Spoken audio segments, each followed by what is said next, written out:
Well, good evening, everyone. Welcome, Hendrick Hudson families. This is our third session of our Parent University. Tonight, we're focusing our attention on digital leadership and habits. And I know right now, as it should be, technology, screen time is a conversation that we are having both in and out of the educational sphere. So I hope people find it appropriate and timely. Our goal this evening is to anchor our students' screen time behaviors aligned to the principles that we've been exploring in the 7 Habits of Highly Effective Teams. And if you're here in person, you get a free copy of the book. So if you're at home and you don't have one, send me an email and we can see if we can get you one. We're going to focus on moving our teens away from reactive digital impulses to proactive choices, auditing the impact of communication on our relationships, and establishing collaborative boundaries that start healthy student growth. We will always engage everything we do as a school district around our mission. This is our staff administrative actions for this year, what we're focusing on. And these are the workshop objectives. If you've been here a third time, you probably have them memorized. There is no test. And the specific objectives we are going to see here, as I just mentioned, we are overlaying the habits of Covey in the digital realm. And so we'll set these 3 clear objectives on applying leadership principles directly to the concept of screen time, shifting from mindless consumption to a purposeful, proactive choice to consume digital content or engage with digital devices. We'll also audit online time through interpersonal trust, examining whether or not digital interactions are building up or tearing down those we are interacting with or the relationships that Covey speaks so highly of. And then finally, we'll spend some time creating or suggesting how you and your child can create healthy technology boundaries through a family framework that balances a teen's growing autonomy with essential wellness. So you'll see a lot of parallels between the 2 previous sessions we had, which focused on habit 1 and 2, and then our previous session, which really focused on that emotional trust bank account. So before we start, I always like to take a time. I have a background. I was a technology director from 2010 until 2016, and I was the least techie tech director. I was put in that position, one of the early adopters of a district who had a director of technology, and the focus was primarily on instruction. It wasn't on the bits and bytes, the equipment. That came with it, and I had to develop an understanding of it, but it was more of how do we integrate technology effectively into our classrooms. My first master's thesis was just that. What does effective technology integration look like? And that was my main approach as I went through that master's program. It was a master's in instructional technology. And I'm a history teacher. I enjoy the books. I enjoy the facts. I enjoy helping students dive into documents, analyze those documents, synthesize the information they can pull from that. So while I had a tech background, particularly in the Air Force, I really took my teaching approach to why would I use something that's not effective? Is it because it's a new flashy tool? That was right on the cusp, 2005. I was in a district that had some of the first smart boards. I was part of a district that did one of the first one-to-one Chromebook rollouts, and it was always done with an instructional focus in mind. And so I've had a lot of conversation with parents on how is this technology tool going to impact my child? Questions we all should be asking. How is this going to be used to enhance the learning environment? Is it going to detract from the learning environment? And there was a lot of conversations around in 2010 around screen time. And I had parents, and we still have that. We have parents struggling with this. We have kids struggling with this. I struggle with myself. I have an iPhone. I hate that report that comes up at the end of each week that shows me my average daily screen time. And I say to myself, there's no way I was on the phone that much. But obviously it tracks it, right? And so that's a weekly reminder to myself of, well, what did I do? Was I doom scrolling? Was I looking at email? And all of that, I've come to realize this time that I could have been doing something else. And so when we talk about the purposeful use of technology, that's how I tend to look at it. I have concentration in economics. It's an opportunity cost. If I'm on the phone, what is it costing me? So that may be for our upper level grades of students, especially if they're in our high school economics class, but we'll go into that. But I want to spend time on this. I know parents struggle with, how do I help my son or daughter with online behavior? What happens if they make a mistake? And we'll end with that. But what I found in my conversations over those years, primarily focused in educational technology, is that parents need reassurance. And again, I am not a parenting coach. If you meet my 4 kids, they all have issues, as all children do, and they all have unique qualities about them. I learn each day how I can parent my child better. I'm not going to try to tell a parent how to parent their child better. Offering suggestions grounded in our anchor text and some of my experience for what you may consider as a parent. That's the whole purpose of this Parent University. Parents often ask, how do I help them online? Same thing that's online, apply offline strategies. I have found that appropriate behavior offline can directly correlate to appropriate behavior online. And we'll do a little activity about that. And I put good parenting in quotes because that's a very subjective term, right? But to generalize it, I argue that good parenting offline is good parenting online. Focus on the behavior you want to address, not the tool that it's being there. So for instance, parents would always come up to me and say, this was at the time of Facebook, so don't judge me. Mr. Trombley, Michael, when should my son or daughter go on Facebook? And I would say, I have no gosh darn idea. I don't know your son or daughter the way you do. And they said, what do you mean? You've worked over there for 2 years. I said, well, let's talk about what Facebook is. You could consider that Facebook is a place where a child on their own is left alone in the presence of others to interact with. So think about Facebook like one big giant mall that you drop your child off to, and they can go into shops and they can buy things. They can go in the common areas and interact with other people and not have very much supervision. So if you think about it like that, when would you feel comfortable leaving your son or daughter at a mall alone? Just as an example of how you could think about that. So that's what I try to always talk about when we bring in the technology sphere into our students. So I always try this out. Good parenting offline, good behavior offline is good behavior online. We tell our students, don't lie. Just add online. I think, what's that term, catfish? I'm probably way outdated, so if you're watching at home, right? So don't lie about yourself online. Yeah. Well, that is. Don't be mean online. Try it out. Oh, there's a typo there. Don't blank. Think of anything you tell your kids. Online, right? You could fill in the blank there. I argue that if you're struggling with this as a parent, give yourself some grace and go back to your son or daughter if you focus on the behavior, not the environment. So just a suggestion, hopefully, right. So let's talk about the first concept of digital trust. And, first concept I want to go to is digital proactivity. So this principle of digital proactivity really ties into Covey's habit 1 and 2, if you're following along in our text. In the online world, reactive behavior is instantaneous. An impulsive comment or a post can have long-lasting consequences for a student's future. Being digitally proactive means recognizing that there's a critical space between a digital notification and our response. I think that the kids still use this, FOMO. Is it familiar with that? Yeah.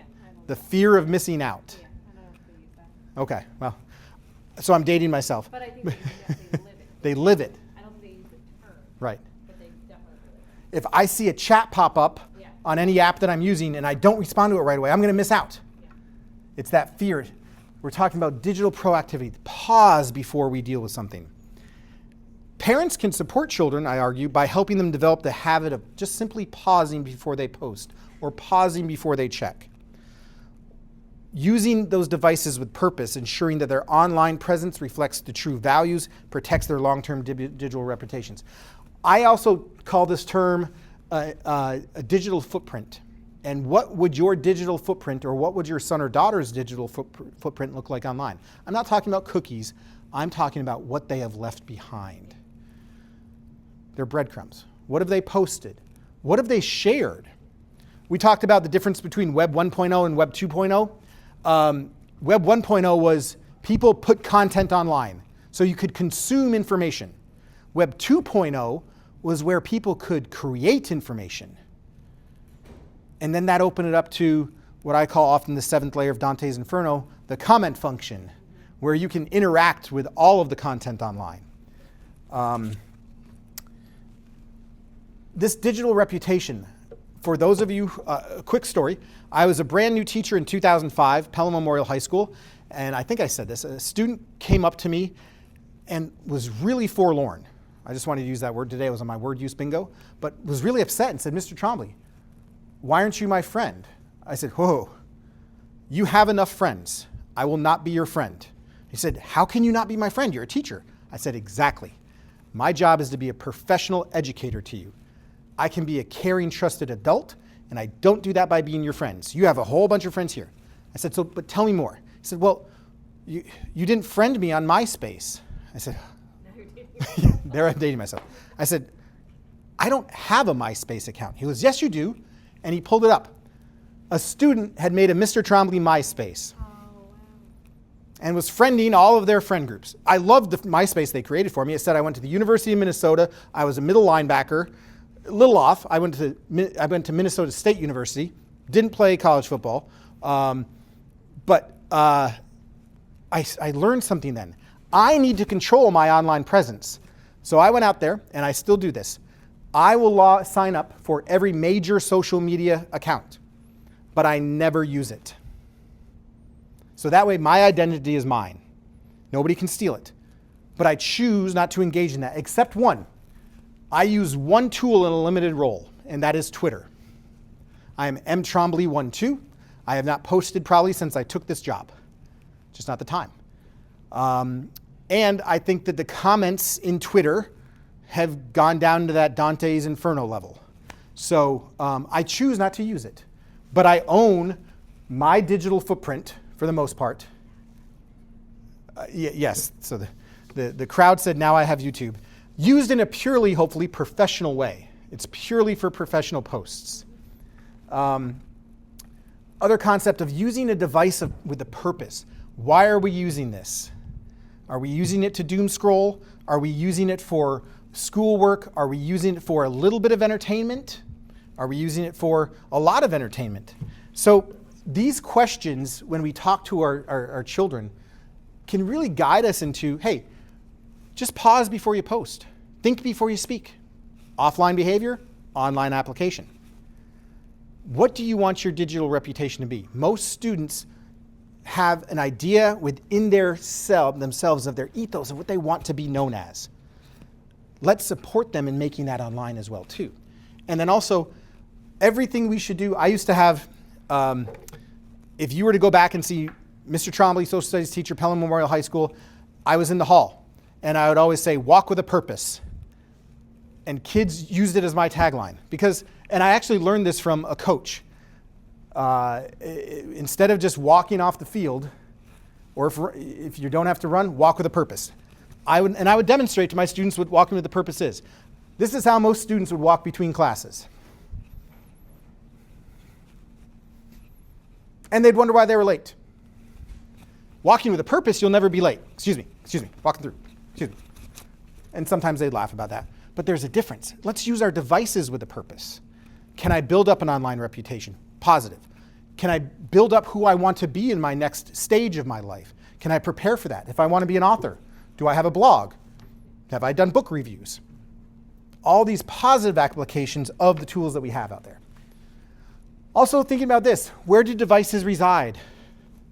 Do you have a spot in your home where, and we'll talk about a family constitution, where we all agree that the devices go when not in use? That could be something that could be considered in a household. I have two sons who are of 15 and 13. And we've gotten to a point where I trust them using their devices. They still can only use it during a certain window. It's actually less than when they were younger. Why? Because when they were younger, they were simply consuming stupid videos on YouTube. They did like Dude Perfect. I love that. I love the Outdoor Boys. These types of, I'm working on my 6-year-old son now from watching, there's this YouTube, when he's on the iPad, it's YouTube videos of a car tire rolling over things to squish it. And if I see him watch the video more than once, I say, buddy, you're on the device, you have your time now, but go to the next video. Don't get sucked into it. But I'm trying to say to him, there's a multitude of information on that you might find interesting. He's really into camping right now, so we watch this channel called, not promoting it, just saying it's what we do. He watches Outdoor Boys. It gives him tips on survival, and he's found an engagement there. And now he's transferring that to offline, which I've wanted him to do, is get into camping with Dad. So we found a connection there. And if you look at Covey's habits, that's a win-win. He wants to be autonomous, and I want him to behave a particular way. We found common ground.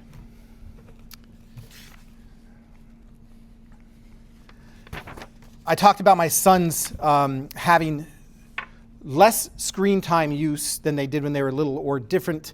They have more trust by me, but they have less time to use it, because now they have the ability to interact with other people. And so I want to make sure that that's limited on those devices. If they want to go out and go to the gym, if they want to go out and play outside, if they want to go fishing, if they want to go hunting, if they want to play sports, sky's the limit on that. But we can also say that offline behavior, if they were doing nothing but that and they didn't make time to rest, heal, do their homework, there's a balance there. When we talk about digital trust, if we go back to last week, our last session, we talked about that emotional bank account. That we make deposits into our emotional bank account with our kids in an effort to, when we need to make that withdrawal about a tough conversation or a tough situation, that's going to be a withdrawal. The same thing can be applied online. Digital messages lack tone, body language, and context. They're breeding grounds for withdrawals from an emotional bank account because there can be so many opportunities for miscommunication and quick judgments. There's a lot of times that in a supervisory role, I'm dealing with concerns about somebody's tone of the email that they send. I didn't like the tone they spoke to me in that email. I get it. We're going to talk about when to use the technology. Is that conversation a conversation that should have been through email, or could it have been done more effectively? And I believe we can start having that conversation with our students now. One of my oldest son's favorite replies on the text thread is, yeah. Hey buddy, did you have a good day? Yeah. Great. Do you have any homework? Yeah. Do you need any help? Nope. Great talk, right? So there's no tone. I can't see if he's distracted when he's talking. Obviously, he's probably distracted when he's texting. But I can't see when you ask that question, do you have any homework? No. Do you have any homework? You can't see the intent behind it. So because there's such an opportunity to miscommunicate or make a snap judgment, you're probably going to make a lot of digital trust withdrawals from even unintended messages or posts or interactions you have in the digital world. To build healthy relationship, Covey argues that you must have look past the screen and get to that human element behind the text. Covey argues that, go ahead. Oh, I'm sorry. Covey argues that, yes, we're going to do that in a second maybe. Parents can support this by coaching teams to practice empathetic digital communication, encouraging them to move sensitive peer conversations off of the text threads and into that face-to-face realm where true understanding can occur. Two teens are texting back and forth. One says, I'm having a really hard time at school. Hey, give me a call. What an opportunity for two peers to build a positive relationship. Identify problems that could be there, build a closer bond similar to us. I'm sure that we do it naturally as parents. You don't like a text message you get, you call the kid. Where are you? I'm around. Oh, you pick up the phone. If you don't have Life 360 or anything like that on there, you find out where they are. It applies at work too. Mm-hmm. Honestly, we can stop, we go back and forth on email sometimes, and my boss is like, I like the way you handle that. I'm like, yeah, they're saying things, doesn't make sense, let's get on a call. And we did, right before this meeting. Yep. Yeah. And there's so much, there's oftentimes I see people always wanting to prove their point in an email thread. So if you're asked a question, you simply bullet it, the answer to it, or maybe you change the color. And then you go back and forth. No, what I said on September 7th was this. Yeah. I've always advised my colleagues, when you start to go probably past 2 emails, pick up the phone. Yeah. There clearly is a misunderstanding. Mm-hmm. And then if it's becoming who gets the last word by proving you were right from the memorialization of the email thread, that's not a productive conversation. So here's what you can do at home or even if you have a few minutes while I'm talking and you want to tune out, an activity you might choose to engage in for yourself or even with your child, review recent messages. Maybe it's your Facebook comments, maybe it's your Instagram posts, maybe it's the actual message thread on the communication tool, your iPhone or your Google Pixel that they have, and evaluate the tone of those messages and comments. And if you remember the situation that you sent them, was the tone that you're reading now the intended tone that you wanted to make there? So this is what Covey calls that audit of our digital interactions. And see, if each of those interactions could be considered a deposit in somebody's digital emotional bank account or a withdrawal. This even gets to the point. My wife and I... I'm laughing because you said it before about, yes, please, okay. Yes, please, okay, yeah. Can I go to so-and-so's house to sleep over? Yeah. It's very, and my messages are this big and her messages are Right. this big. Yeah. Right. And that sounds like a conversation of just checking in and what do you want for dinner? Food. Okay. Be more specific, right? But there can be some conversations or some posts.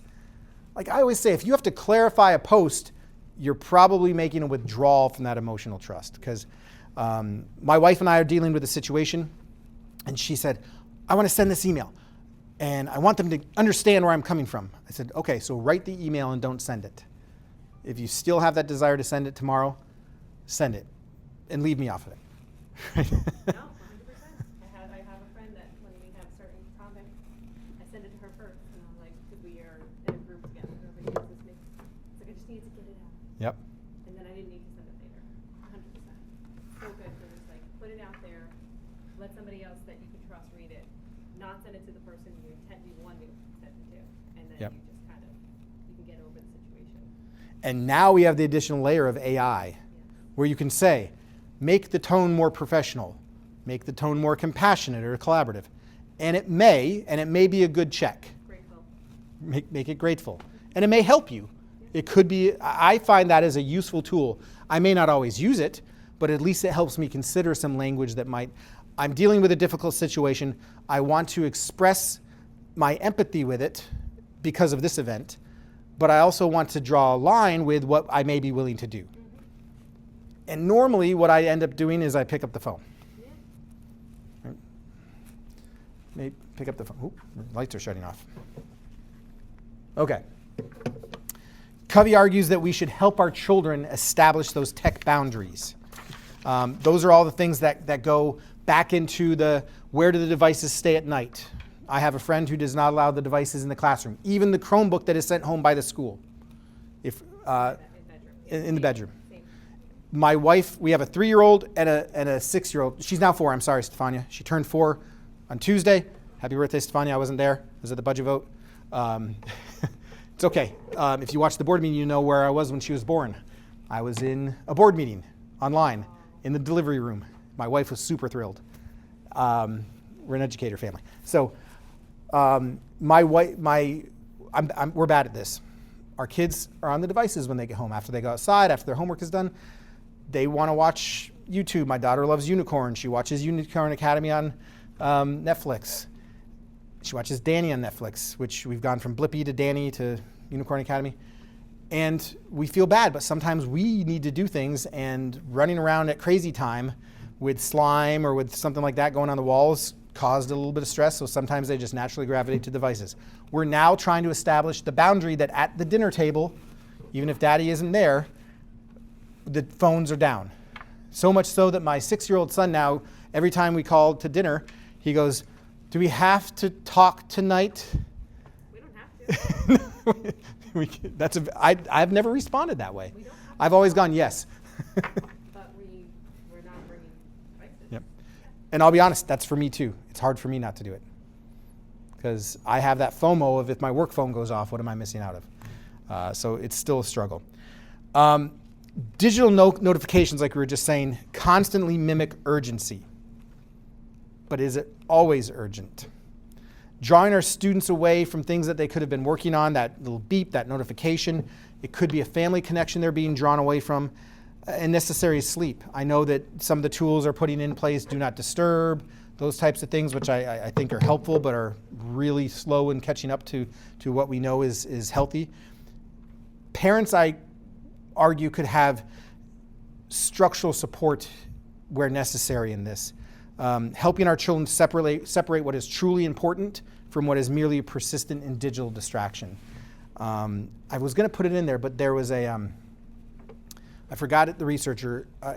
I talk about energy management. I don't talk about time management. I think a lot of people who are highly effective at their job, who are really motivated, if you give them 48 hours in a day, they would be able to fill that up with trying to work through those 48 hours in a day. But do they have the energy to do it? So I like to talk about energy management. And there's a quadrant activity where you can do there. There's things that are urgent and necessary, things that are urgent and not necessary. There are things that are not urgent and necessary, and things that are not urgent and not necessary. And you can categorize where you spend your energy you can categorize each activity or event into one of those 4 quadrants. And the focus is, the things that are not urgent and not necessary may be the most fulfilling. And you may need to do those in order to be able to answer the urgent and necessary items. If you choose to schedule device-free zones, you can teach your students to say no to digital noise and say yes to other types of wellness or activities around them. Now, closing. What I wanted to put in here, and I forgot to put on a slide just because my day got away from me, is we'll end with the closing, but before we get that, we'll talk about what Hendrick Hudson is doing right now in terms of technology integration. So there is I think, a very fruitful conversation or deactivity. Every single one of our students has one of these. Just so you know, I use the same device that our students do because I want to know their experience. Every student has a Chromebook. We are a one-to-one school district. There is a conversation in the educational ether about when should these be used. These are used too much. These are used not enough. Everybody has a different opinion, and I get it, and that's a healthy discussion that we should always have. So what are some structures in Hendrick Hudson that we have to abide by? What are some structures that we have to explore? So first of all, why are these in school? For a couple of main reasons. Number one, now we'll talk post-COVID. Our students are required to take certain standardized tests on them. So there is some component of our instruction that should help students prepare for that environment. It's not the reason why we should have them, but it is a component. I'm just giving the broad structures. There are digital literacy and technology standards that New York State compels us as a school district to address. All the way from learning the home row on the keyboard to how to use productivity applications to create something, how to publish, how to access tools. There are a number of different programs that students are seeking to engage in that have a tech component to it. Our biomedical program, some of our Project Lead the Way classes, our computer science classes. There are also, we as a school district have to have a mandated continuity of service structure. If we had to shut these buildings down, how would we provide instruction? So there are some really good reasons why these devices exist. And there are some really good things that we should continue to constantly have a conversation about, not just when it's a hot topic item. I'll go back to what I said at the beginning. What is the effective integration of a technology tool into the classroom? And we are, if you're wondering, we are exploring that as Hendrick Hudson. We have a technology committee that Ms. Vanitha Joy is leading. Not only is she doing things such as what is our AI philosophy or mission or the purpose of it, what's our AI position statement, but that technology committee is going to be asked to talk about what is our expectations about technology uses. Should we go back to carts? There's going to be a gamut of questions they address. Should we go back to carts in classrooms where students have the ability to, when not needed, they don't have this device in front of them?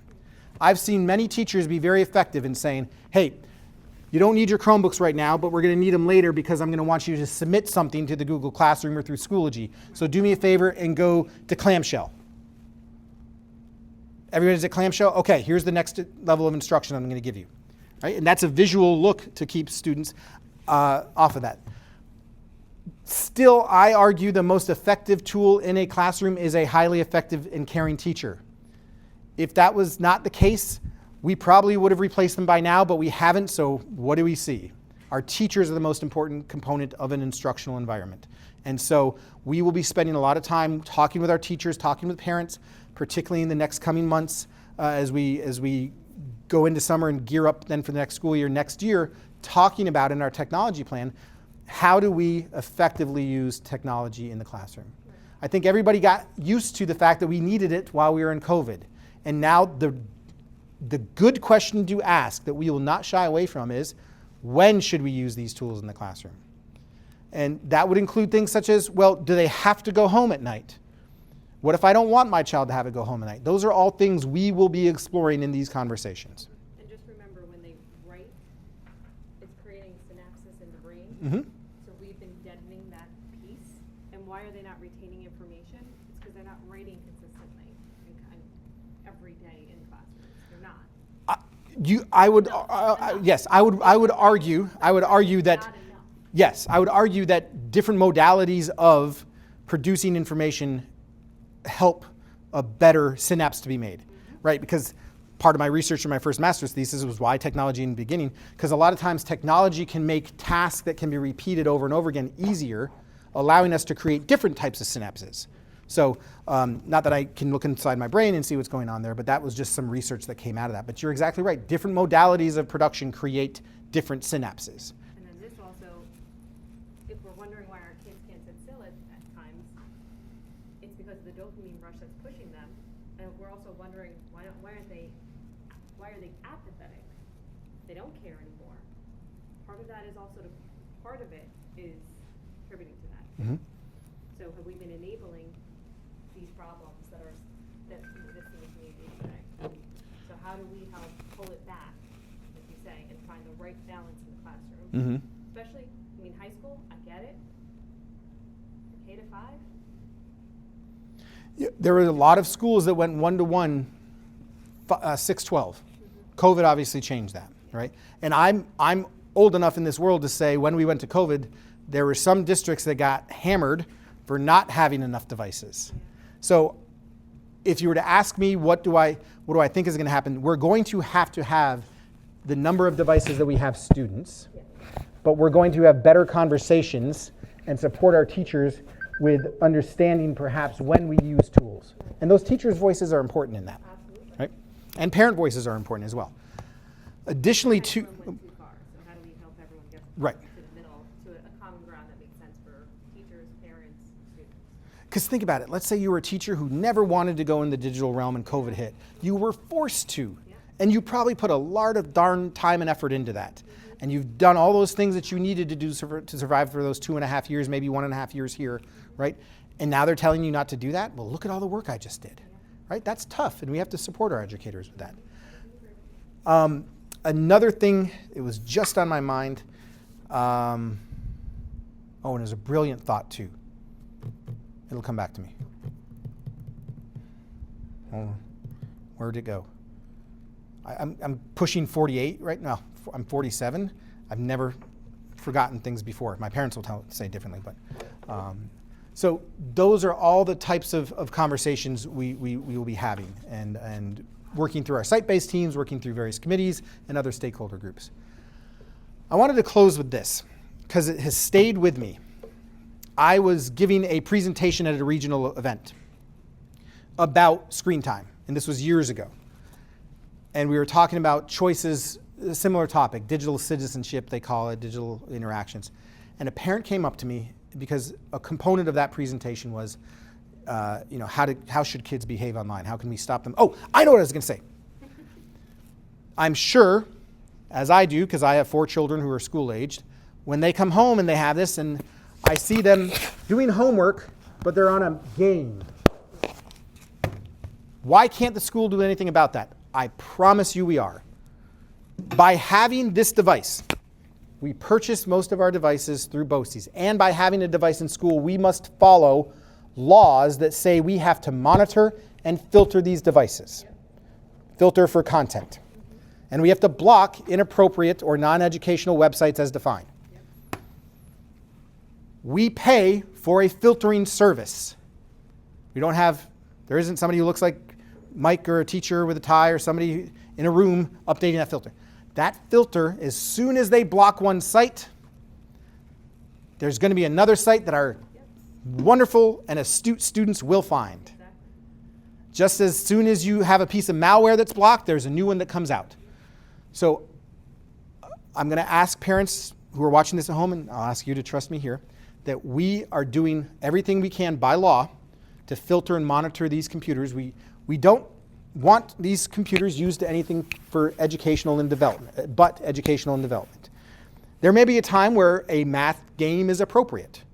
It should not be the way that we teach that we instruct math. And that's some of the conversation we're going to have on that. Where is the balance of gamification in learning, right? But there will be sites that our students can get to that we don't have blocked. And we have a responsibility to block it. And it will be blocked because we use a filter that is used in the entire region. And I will tell you this, we know when we're really blocking a lot of things because then we get a call on the other side from our staff saying, you blocked CNN, or you blocked something I need, you blocked this news site, you blocked BBC News, you blocked my access to the Smithsonian. Why? Well, filters are not perfect, and they're updated.